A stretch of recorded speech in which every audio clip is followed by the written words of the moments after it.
We were hosting my husband's birthday when our neighbor rang the bell holding a clipboard. "You've exceeded your visitor quota." "I'm filing a formal noise violation," she said. It was 7 p.m. No music. Just family. Later that night, someone slashed my husband's tires. Again. And again. I installed a camera. 1 week later, we watched her teen son walk up with a box cutter and a hoodie with our last name crossed out in marker. When I brought the footage to her, she said, "Boys will be boys. And maybe you should have raised yours better." I never thought we'd be the kind of people who had problems with their neighbors. My husband Mike and I always kept to ourselves. We're quiet, friendly, pay our bills on time, keep the lawn neat. Just regular people trying to live a peaceful life. We moved to Pflugerville, Texas a few years ago. It's a town outside Austin, big enough to have restaurants and shopping, small enough to feel like a community. We saved for years to get that house. A big 2-story with a porch swing and a backyard for summer barbecues. At first, everything felt like a dream. Until we met our neighbor, Brenda McCullough. Brenda lived alone with her teenage son, Kyle. She was about mid-50s, short brown hair, always set stiff with hairspray, thick glasses, and that goddamn clipboard she carried everywhere like a weapon. First time we met her, she didn't bring cookies or introduce herself with a smile. No, Brenda came over to tell us the rules.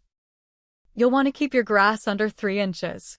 No vehicles parked on the street overnight. No gatherings larger than 10 without approval from the HOA. We aren't even part of an HOA. Turns out, Brenda just pretends there is one. She made her own binder of neighborhood guidelines and tries to enforce them herself. Everyone else in the neighborhood just ignored her, but Mike and we tried to be polite. Big mistake. Things stayed tense but manageable for the first year. A couple of nasty notes about our trash bins being visible from the road. A few side eyes when we hosted Thanksgiving. Annoying, but whatever. Then came Mike's birthday. He's not a big party guy, but I thought he deserved something special. I invited both our parents, his brother, my sister, a few cousins. 12 people total, all family. No loud music. No yelling. Just grilling burgers, laughing, catching up. At 7 p.m. sharp, the doorbell rang. I figured it was another guest running late. I opened the door and there was Brenda. Clipboard clutched in her hands like a Bible. "You've exceeded your visitor quota," she said flatly. "I'm filing a formal noise violation." I actually laughed, thinking she was joking. She wasn't. "We're just having a birthday party," I said. "Family only. It's not even loud." She pushed the clipboard toward me. "Neighborhood rules state no more than 10 guests without prior approval." I stared at her. No rules existed. No HOA. Nothing. Mike came to the door behind me and asked what the problem was. When Brenda repeated herself, Mike just shut the door in her face without a word. I wish he hadn't, because that's when things got ugly. That night, after everyone left, Mike went outside to grab something from his truck. I heard him yell. All 4 tires slashed. Deep cuts. Nothing stolen. Just pure damage. We filed a police report. They said without evidence, it would be hard to find out who did it. We replaced the tires. It cost almost $800. 3 days later, it happened again. Same thing. Tires slashed, deep long cuts, nothing stolen. It became clear someone had a personal problem with us. We started parking the truck in different spots, but it didn't help. We even borrowed a friend's driveway down the street for a week, and when we brought it back, same thing. Tires cut up like tissue paper. At this point, Mike was furious. I was scared. We didn't know who we were dealing with. I didn't think it was Brenda herself. She seemed like the type to weaponize rules and gossip, not knives, but her son Kyle. He was a different story. Kyle was a weird kid, always lurking around, skulking through the neighborhood with his hoodie up, riding a cheap BMX bike around at night. He barely made eye contact when we passed him. Once I caught him standing at the edge of our property, just staring at our house. When I waved, he turned and sprinted away. Enough was enough. I told Mike we needed cameras. We bought 2 outdoor security cameras with night vision and motion detection. Installed one above the driveway, the other pointed at the street. I made sure they were hidden in the eaves of the roof. We didn't have to wait long. Exactly 1 week later, at around 1:15 a.m., the motion alert buzzed my phone. I opened the app and there he was. Kyle, dressed in black jeans, a hoodie pulled low over his face. In one hand, a box cutter gleaming under the streetlight. But what really sent chills down my spine was his hoodie. Across the front, in thick black marker, he had written our last name, Evans, and crossed it out in big, violent strokes. He walked up to Mike's truck like he owned the place, knelt down, and went to work. Slash. Slash. Slash. Quick and angry. We had him dead to rights. Mike wanted to call the cops right then, but I had a better idea. I wanted to give Brenda a chance to fix this before it got ugly. So the next morning, I marched over to her house. She answered the door with her stupid clipboard under her arm, wearing a fake, tight-lipped smile. I didn't say a word, just held up my phone and pressed play. She watched her son on video destroying our truck tires. She didn't flinch. When the video ended, she just said, "Boys will be boys. Maybe you should have raised yours better." I was speechless. My hands shook. Before I could say anything, she slammed the door in my face. I stood there for a second, heart pounding. "All right, Brenda. You want to play dirty? Let's play." After Brenda slammed the door in my face, I walked back home shaking with rage. Mike was pacing in the kitchen when I came in. "What did she say?" he asked. I told him. His face turned red. I could almost hear his teeth grinding. "We need to call the cops," he said. "Show them the footage." But I shook my head. Not yet. I wanted Brenda to suffer. Filing a police report would be clean. I wanted messy. So first, I sent an anonymous email to the school board. See, Kyle went to Pflugerville High. He was already on thin ice. I had heard from a neighbor that he'd been caught with weed a year ago but somehow avoided suspension. I attached the video of him vandalizing our property and titled it, "This is the character representing your school." The next day, Kyle didn't ride his bike home like he usually did. Instead, Brenda drove up, tires screeching. She stomped into the house, slamming the door so hard I heard it across the yard. Later that night, I found out Kyle got suspended. 2 weeks. And that was just the beginning. The next morning, we woke up to garbage strewn across our yard. Rotten food, shredded paper, broken bottles. It looked like a war zone. Mike wanted to clean it up right away, but I said, "Leave it. Take pictures first." I documented everything, called the city to report illegal dumping.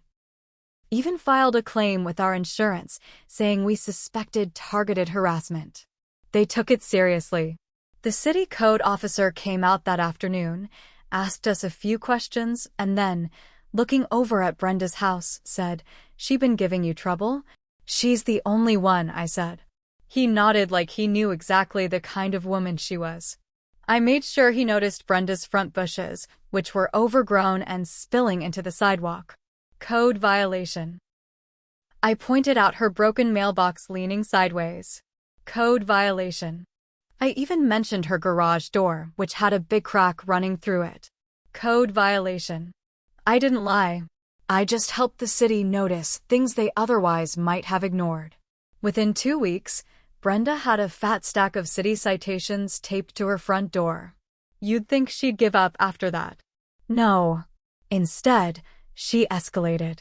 One night, around midnight, we heard a loud thwack against the front of the house. Then another.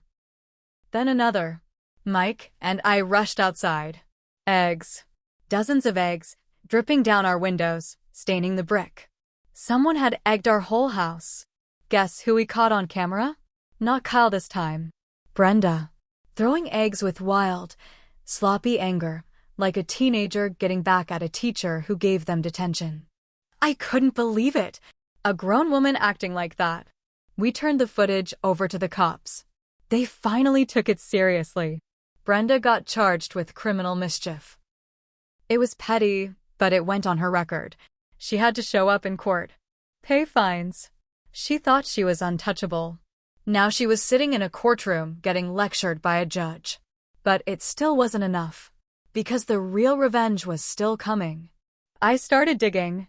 I spent hours going through public records, online listings, anything I could find tied to Brenda. And I found it. Brenda had a little side hustle cleaning houses under the table. No license. No insurance. Totally illegal. I had a friend pretend to hire her. They set up a fake cleaning job in a fancy neighborhood nearby.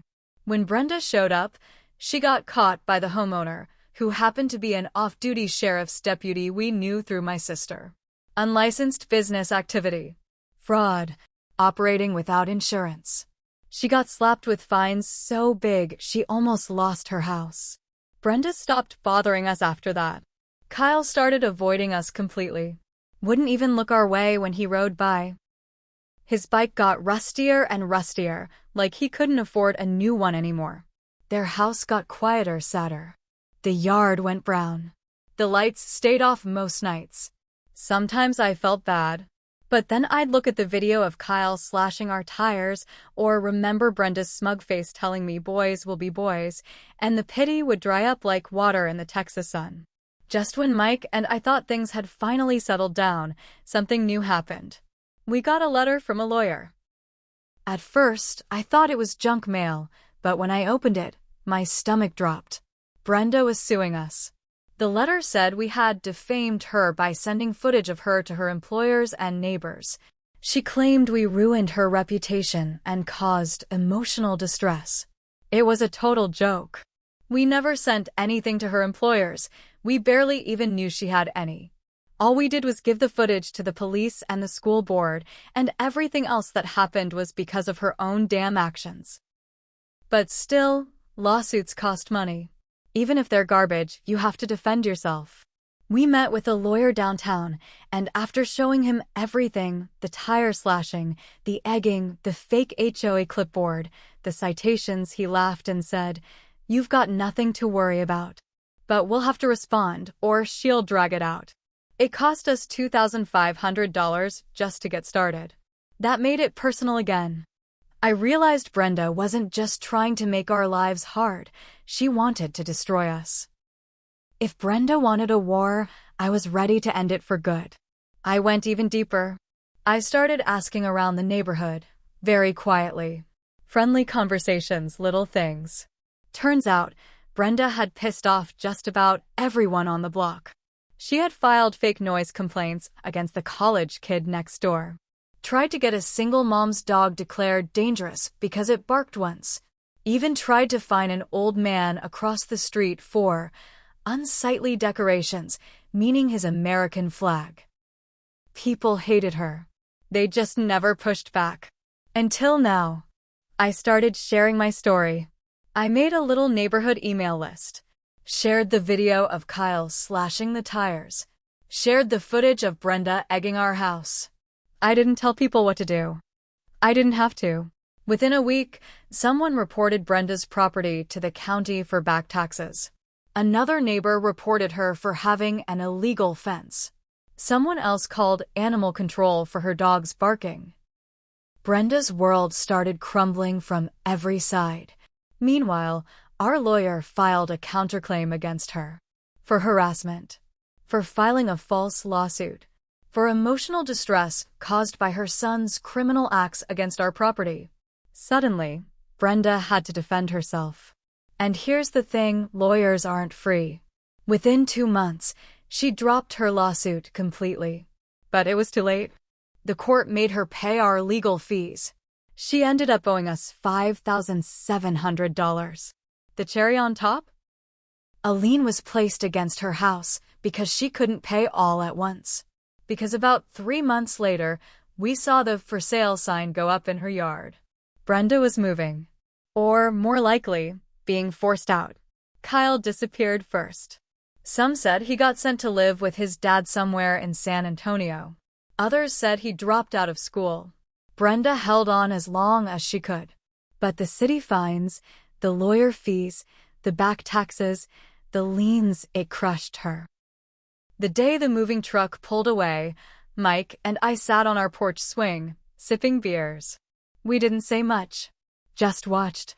As Brenda stood in her empty driveway, one last time, Clipboard nowhere in sight, looking around at the neighbors she had alienated for years.